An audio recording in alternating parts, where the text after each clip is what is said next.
স্বামী বিবেকানন্দের প্রয়াণ দিবসে শ্রদ্ধার্ঘ্য জানালেন প্রধানমন্ত্রী নরেন্দ্র মোদী। শনিবার এক্স হ্যান্ডেলে একটি পোস্ট করে সেখানে তিনি লেখেন, স্বামী বিবেকানন্দের মহা সমাধি দিবসে জানায় আন্তরিক শ্রদ্ধা। ভারতীয় সংস্কৃতি, আধ্যাত্মিকতা এবং জাতীয় চেতনাকে বিশ্ব মঞ্চে প্রতিষ্ঠা করতে তার অবদান অনন্য। বিবেকানন্দের প্রজ্ঞা, দূরদৃষ্টি এবং অনুপ্রেরণাদায়ক চিন্তাভাবনা আজও কোটি কোটি তরুণ তরুণীকে পথ দেখায়।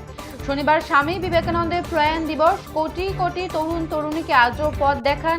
বিবেকানন্দের প্রয়াণ দিবসে শ্রদ্ধা জানালেন মোদী। শনিবার এক্স হ্যান্ডেলে একটি পোস্ট করেন প্রধানমন্ত্রী। স্বামী বিবেকানন্দের মহা সমাধি দিবসে জানায় আন্তরিক শ্রদ্ধা। ভারতীয় সংস্কৃতি, আধ্যাত্মিকতা এবং জাতীয় চেতনাকে বিশ্ব মঞ্চে প্রতিষ্ঠা করতে তার অবদান অনন্য। সোশ্যাল মিডিয়ায় পোস্ট করে এমনটাই জানালেন মোদী।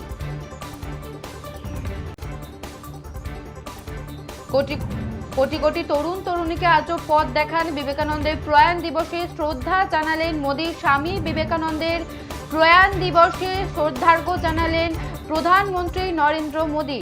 শনিবার এক্স হ্যান্ডেলে একটি পোস্ট করেন সেখানে তিনি লেখেন, স্বামী বিবেকানন্দের মহা সমাধি দিবসে জানায় আন্তরিক শ্রদ্ধা। ভারতীয় সংস্কৃতি, আধ্যাত্মিকতা এবং জাতীয় চেতনাকে বিশ্ব মঞ্চে প্রতিষ্ঠা করতে তার অবদান অনন্য।